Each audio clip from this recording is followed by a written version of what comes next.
First up, we head to Orlando, Florida. The defendant is 39-year-old Jeremy DeWitt. He's been charged with impersonating a police officer. DeWitt runs a company that provides private security escorts during funeral processions. I'll get the light before the bridge, you get the light after the bridge. It's a legitimate business that DeWitt is authorized to operate. Get to me, get to me, get to me.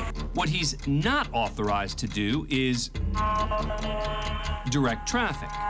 Go past me, go past me. Repo, take this intersection and keep this under control. Weave through traffic at illegal speeds. I just did 110 down this road. Or, most notably, pull over. Hey, pull over, pull over. And confront drivers while dressed somewhat like a real officer. What are you doing? What the does it look like I'm doing, dumb? Get the over before you find out. Stop pretending you're a police officer. Listen, I know what I'm allowed to do and what I'm not allowed to do. What you need to do is figure it the out before you start talking. With such blatant behavior, the local media gets wind of what DeWitt is up to. Before long, he appears on the radar of the real police. And in 2019, after police observed him breaking traffic laws, he's arrested while working a funeral. Who is this guy? Oh, that's Jeremy right there? When officers question DeWitt about the registration of his motorcycle, which comes up as stolen, he becomes livid. Sergeant, my vehicle's not stolen, Sergeant. I can tell you right now, everything's being videotaped on my body cam, Sergeant. Okay, I have the registration for the vehicle, Sergeant. Officers search DeWitt and find an arsenal of police gear, including handcuffs, mace, and a baton. Because the Honda was stolen, and we got the tag back from the Orange County Sheriff's Office, and then we registered it to that motorcycle. But as DeWitt loudly attempts to explain the situation, In the car, dude. officers have had enough. You just chill. If it's an issue, we'll figure it out. But you screaming and yelling isn't going to change that. Well, just sit tight. Okay. DeWitt's charged with impersonating an officer and released on bond. But while out on bond, police get a warrant for DeWitt's own body camera and find a wealth of incriminating footage, including more pullovers. Get the over! And additional confrontations with drivers DeWitt considers interfering in his escorting a funeral procession. Hi! How are you today? I'm good, how are you? You must have missed that it's 45 through there, and then you use the turning lane to cut through traffic. Yeah. I understand you're in a nice car and everything, but let's be a little more mature the way you drive. Let's drive the right way then. Are you a cop? Don't worry about what I am, because I'm a state agent, so what you need to do is make sure you're doing the right thing, boy. The driver pulls away. But it doesn't take too long for DeWitt to catch up. Yeah. That's real nice. Yeah, I know. Real professional. The way you almost hit me, boy, yeah? is the way it's professional, bitch ass. You're not a cop. You want to fight? Violating the rule, too. How's that? Don't even act like you're stopping me. I didn't pull you over. Did I make a traffic on you, boy? Come on, let's go, bitch. DeWitt's arrested again and brought before the judge with 2 more charges of impersonating an officer. You were arrested pursuant to a probable cause warrant for falsely impersonating an officer. Once again, is released on bond. About the new cases. Turns out DeWitt has quite a history of playing cop. He was convicted of the same charge back in 2001. But DeWitt can't seem to stay out of trouble. And after multiple arrests for impersonating an officer, he's back in court again. Your name, sir? I'm sorry, Jeremy Charles DeWitt, Your Honor. This time he's not here for being a fake police officer, but for failing to register a vehicle as a very real sex offender. In 2005, DeWitt was convicted of lewd or lascivious battery involving a victim between 12 and 15 years old. Mr. DeWitt, you're here today because you're arrested on an arrest warrant for a sex offender violation, failing to register as required. You're also out on bond on 5 charges of falsely impersonating an officer. The state is requesting his bonds be revoked on his prior cases, giving the new law violation, continued pattern of criminal activity, and he also poses a flight risk. The prosecution again asks that his bond be revoked. But once again, DeWitt catches a break. No, I'm going to leave the bonds in place. As for his remaining impersonation charges, until his trial begins, DeWitt remains free on bond. Next, we head over to the Miami-Dade Bond Court of Judge Mindy S. Glazer. Today, Judge Glazer is presiding over a hearing for 21-year-old Alon Glenn. Sir, good morning. You have a warrant from Georgia. It says for fraud, a charge of fraud. Glenn, who was in South Florida for a cruise, was picked up on an arrest warrant from his home state of Georgia. He now faces extradition. There's no way I can get a bond, ma'am? Unless the only thing you can do is have a lawyer contact the judge in Georgia to see if there's a way to schedule one. It's a fraud charge. Okay, so can and will I be able to do that? You can call a lawyer. No. Call whoever you want from the jail. Having passed on the information Glenn needs to potentially get out on bond, Judge Glazer notices an interesting detail about his case. He was picked up at the cruise. What were you on, the Breeze? Yes. Yeah, me too. Isn't that cool? Or you had a nice cruise? I'm glad to be back to work. I had to watch 4 kids. And you was on a cruise this weekend that just passed? Yeah. Oh, you didn't see me dancing? I was the one dancing. You were dancing? I was sitting upstairs in the shade. It was a fun time, huh? Yes, you were in a contest by the pool now, were you? Nah, I didn't see you. Yeah. Yeah, you were. I definitely was. All right. I'm sorry you have to go through this, sir. Judge Glazer seemingly appears to side with his request for bond, citing him as a non-flight risk. I mean, if he wanted to flee, he could have fled in, what was it, St. Martin, St. Kitts? Yeah, you feel me? I don't want to run away. With their cruise ship flashback all but over, he has 2 options. You can waive extradition, agree to be sent back to the state of Georgia within 15 days. If they don't come pick you up, you'll be released. You can also contest extradition and fight going back. If you contest extradition, you can be held in our jails for up to 90 days. Are you going to waive? If I don't waive, I have to wait for the 15 days? No, you have to wait 90 days. Oh, yeah, I'm waiving. Where I waive at? Glenn waives extradition and is later picked up by authorities and extradited back to Georgia to face his fraud charge.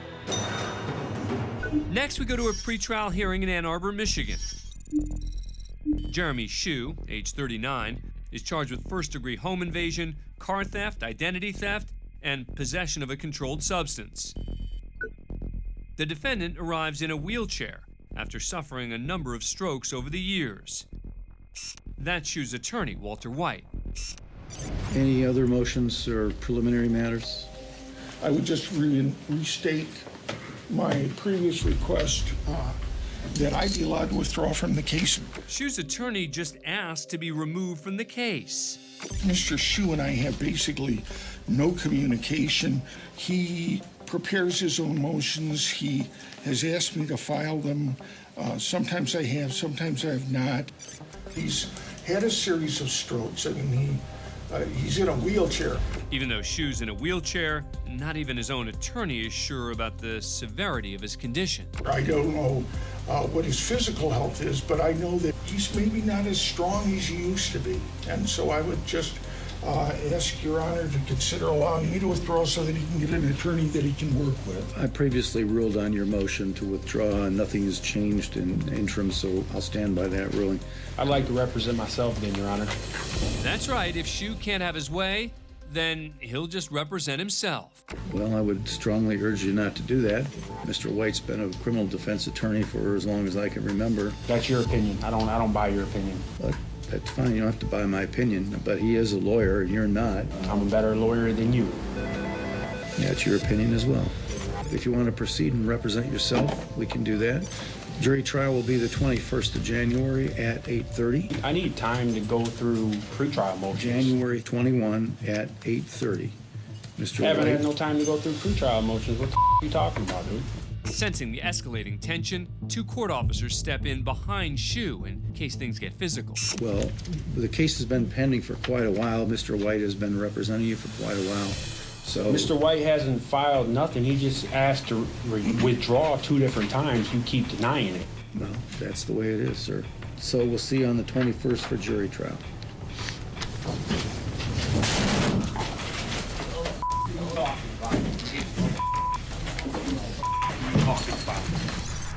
It looks like Shu's a little stronger than his attorney realized. Watch again, as Shu easily steps out of the wheelchair to flip the table.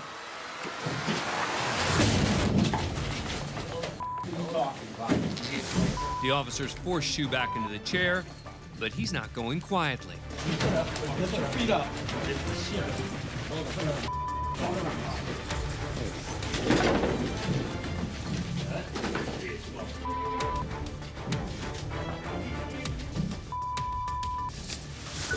Shu ultimately kept White as his attorney, and it's a good thing he did. White worked a deal where Shu pled no contest to most of his charges and got a reduced sentence of 2.5 years in a county jail. Next, we're in Mount Clemens, Michigan, for a plea hearing. 39-year-old Denise Robertson has been charged with 6 felony counts of uttering and publishing, which means she manufactured and cashed fraudulent checks. Robertson's a habitual offender with 4 previous felonies on her record and faces a max sentence of life in prison. But today she's taking a plea deal in exchange for a lesser maximum sentence. My client is asking for a referral for a drug court. The county drug court is a prison diversion program established to help nonviolent drug offenders. Well, it seems as though her problem is she needs to take and learn how to write a check with a checking account that has her funds in it. Now, how's drug court interplay with all this? That's veteran judge Mary Chinowski. She's earned the nickname Scary Mary from defendants due to her tough approach from the bench. The drugs were the root of her problems, Your Honor. Why do you want to go to drug court? Other than trying to stay away from going to prison. Because when I don't do drugs, I live okay. So why do you do drugs? I don't know. Okay, and how long is this going on? For the last 5 years. So, at any point in this 5 years, did you wake up and say, hey, I got a problem and I think I better do something? Last year, and I was walking down the street and I got hit by a car and put back on pain pills. And here I am today. Now, all of a sudden, you're looking at going to prison and you want to go to drug court. Now, is this an excuse to stay out of prison? Yes. No. Well, somebody out there said yes. Somebody out there knows you better than me, because I've just met you. Who's that? Come on up here. Her brother comes forward from the gallery to voice his own opinion. What's going on? I believe she needs to get the book thrown at her. Somehow she keeps escaping on this drug stuff all the time. That drugs are causing her to do this. She had an opportunity. She's given up 4 children. She's ruined their lives just because she wants to be a scumbag and just have a free ride in life. Wake up, woman. They took away your kids. When are you going to wake up? Somebody else is raising your kids because you're doing nothing to help yourself. That's where I've got a problem, because this drug court was put in place to help people who want to help themselves. So do you think this drug court program is going to help her? She's been through so many drug programs, it's pathetic. She's been in and out of rehab, left and right, and nothing ever helps. After a short deliberation, Judge Chinowski makes her ruling. I'm sorry, I'm not going to refer her to the drug court, now with the extensive record that she has, and certainly now with 8 new convictions on her record. Denise Robertson was later sentenced to a minimum of 1 year and 11 months and a maximum of 14 years in prison for the 6 felony charges. Joining me now is Judge Mary Chinowski. Thanks for joining us, appreciate it. You were known as Scary Mary. Did you want defendants to be scared of you? It is what it is. I am who I am. It is a style that I created as a judge. It was very effective when I run into people on the streets and they say, hey, thanks, you saved my life. I needed to hear what you had to say. You turned my life around. What do you say to those who say that the tough love part of this can be too much? being too tough, I don't think anybody can ever be too tough. I think a lot of people are hungry for someone to finally look them in the face and say, hey, you know what? You better get it together. You're going to lose everything.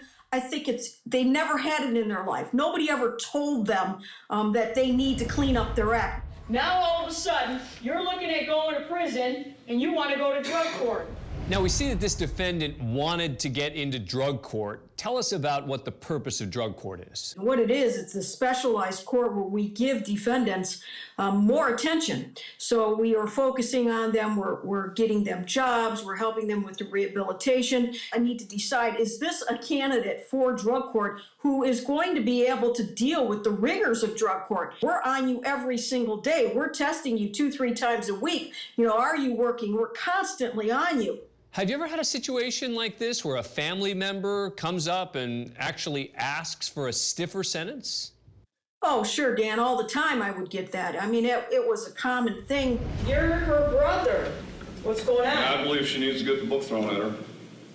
She has been going through this since she's been 20 years old, and it's just, this drug stuff is all just a big game. I would have parents in the background asking me, please, get them in, keep them in. We are afraid to let them out in society because they're going to hurt someone else.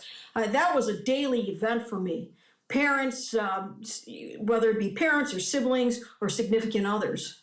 How significant was it in your decision that she had already lost custody of her 4 kids? It was very important to me because it showed to me that she was a very selfish individual who cared more about her addiction than she did about her children. She didn't want us to help her be a good mother, which is extremely selfish in my opinion, and it had a very big impact on how she was sentenced.